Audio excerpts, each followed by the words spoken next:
ਲੈ ਜੀ ਮੈਂ ਇੱਥੇ ਪਕਾਉਣ ਲੱਗੀ ਅੱਜ ਦਾਲ ਮਸਰਾਂ ਦੀ ਦਾਲ ਅਤੇ ਚਾਵਲ ਪਕਾਉਣ ਲੱਗੀ ਸੀ ਅਤੇ ਮੈਂ ਕਿਹਾ ਚਲੋ ਜੀ ਵੀਡੀਓ ਬਣਾ ਕੇ ਤੁਹਾਡੇ ਨਾਲ ਸ਼ੇਅਰ ਕਰਨਾ ਵਾ। ਦੇਖੋ ਜੀ ਅੱਜ ਦੀ ਰੂਟੀਨ ਦੇ ਵਿੱਚ ਬਣਾਇਆ ਸੀ ਅਸੀਂ ਮਸਰਾਂ ਦੀ ਦਾਲ ਮੈਂ ਕੁੱਕਰ 'ਚ ਪਕਾ ਲਈ। ਉਹਦੇ ਵਿੱਚ ਟਮਾਟਰ ਅਦਰਕ ਲਸਣ ਪਾ ਕੇ ਉਹਨੂੰ ਜਨਾਬ ਜੀ 4 ਸੀਟੀਆਂ ਲਾ ਕੇ ਥੱਲੇ ਰੱਖਿਆ।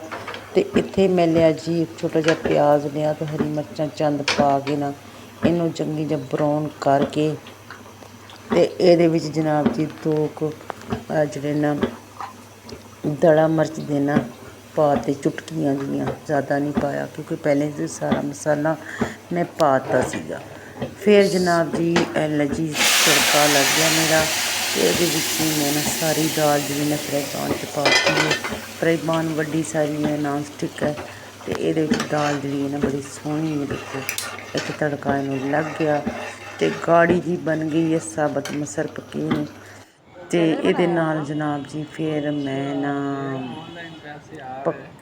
ਗਈਆਂ ਚੌਲ ਲੈਣ। ਠੀਕ ਹੈ ਜੀ।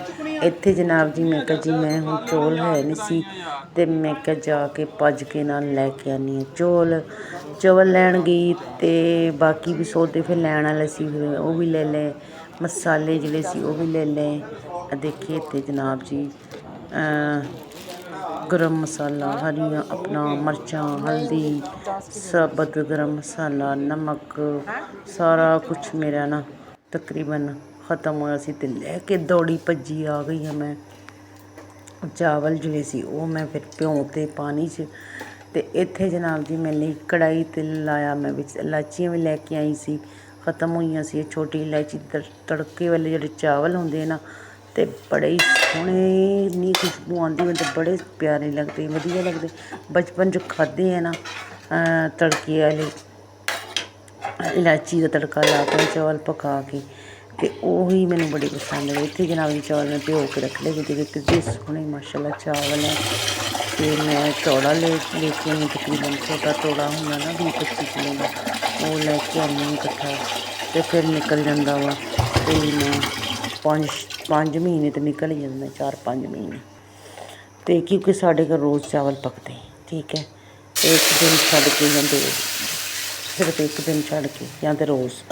ਅੱਜ ਮੈਂ ਜੀ ਤੜਕਾ ਲਾਇਆ ਤਾਂ ਪਾਇਆ ਵਿੱਚ ਮੈਂ ਪਾਣੀ ਨਾਪ ਕੇ ਜਿੰਨੇ ਚਾਵਲ ਸੀ ਅਤੇ ਡਬਲ ਪਾਣੀ ਪਾ ਲਿਆ ਕਿਉਂਕਿ ਚਾਵਲ ਪੁਰਾਣੇ ਹੁੰਦੇ ਹੈ ਅਤੇ ਪਾਣੀ ਡਬਲ ਜਿਹੜਾ ਨਾ ਉਹ ਪਾਉਂਦੀ ਹਾਂ। ਅਤੇ ਡਬਲ ਪਾਣੀ ਪਾ ਕੇ ਇਹ 'ਤੇ ਕਿ ਸਿਰਫ ਨਮਕ ਪਾ ਤਾ ਕਿਉਂਕਿ ਦਾਲ ਪਹਿਲੀ ਕਰਾਰੀ ਬਣਾਈ ਸੀ ਅਤੇ ਮੈਂ ਕਿਹਾ ਬਸ ਇਹਨੂੰ ਜਿਹੜਾ ਨਾ ਤੜਕਾ ਲਾ ਕੇ ਨਾ ਬਣਾ ਦਾ। ਲੈ ਜੀ ਵਿੱਚ ਪਾ ਲਿਆ ਜੀ ਮੈਂ ਚਾਵਲ, ਮੈਂ ਨਮਕ ਪਾਇਆ ਉਹਦੇ 'ਚ ਹਲਦੀ ਦਾ ਛਿੱਟਾ ਪਿਆ ਸੀ ਅਤੇ ਹਲਦੀ ਜਿਹੜਾ ਨਾ ਆਪਣੇ ਆਪ ਹੀ ਨਾ ਇਹ ਚਾਵਲਾਂ 'ਚ ਥੋੜ੍ਹਾ ਜਿਹਾ ਨਾ ਮਿਕਸ ਹੋ ਗਿਆ, ਯਾਨੀ ਕਿ ਨਮਕ ਨੂੰ ਨਾ ਥੋੜ੍ਹਾ ਹਲਦੀ ਦੇ ਵਿੱਚ ਪਿਆ ਸੀ। ਤੋ ਜੀ ਇੱਥੇ ਦੇਖੀ ਜੀ ਮਾਸ਼ਾਅੱਲਾ ਚਾਵਲ ਜਿਹੜੇ ਨੇ ਬੜੇ ਪਿਆਰੇ ਸੋਹਣੇ ਬਣ ਗਏ। ਦੇਖੇ ਇਹਨਾਂ ਨੂੰ ਹੁਣ ਮੈਂ ਲਾ ਲੈਂਦੀ ਦਮ। ਮੈਂ ਲਿਆ ਰੁਮਾਲ ਲੈ ਕੇ ਇਹਨੂੰ ਜ਼ਰਾ ਚੰਗੀ ਤਰ੍ਹਾਂ ਭਿਉਂ ਕੇ ਇੱਥੇ ਰੱਖਿਆ। ਕੂੰਡੀ ਇੱਥੇ ਰੱਖ ਜੀ, ਇਹ ਲੈ ਜੀ ਇਹ ਕੂੰਡੀ ਰੱਖੋ ਨਾ ਤਾਂ ਯਕੀਨ ਮੰਨੋ ਚਾਵਲ ਬੜੇ ਸੋਹਣੇ ਪੱਕ ਜਾਂਦੇ ਅਤੇ ਗਲ ਵੀ ਜਾਂਦੇ। ਅਤੇ ਮੇਰਾ ਦਾਲ ਜਿਹੜੇ ਨੇ ਉਹ ਵੀ ਤਿਆਰ ਹੋ ਗਿਆ ਅਤੇ ਮੈਂ ਦਮ 'ਤੇ ਲਾ ਦਿੱਤਾ ਸੀਗਾ।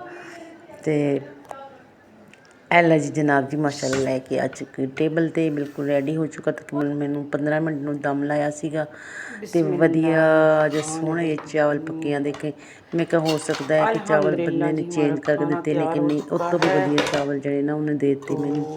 ਇਹ ਦੇਖੋ ਸੋਹਣੇ ਚਾਵਲ ਹੈ ਅਤੇ ਰੇਟ ਥੋੜ੍ਹਾ ਜਿਹਾ ਵਧਿਆ ਜ਼ਰੂਰ ਸੀਗਾ, 20 ਰੁਪਏ ਵੱਧ ਗਿਆ ਵਾ ਸੈਲਾਬ ਦੀ ਵਜ੍ਹਾ ਨਾਲ ਕਿਲੋ ਮਗਰ ਨਾ 20 ਰੁਪਏ।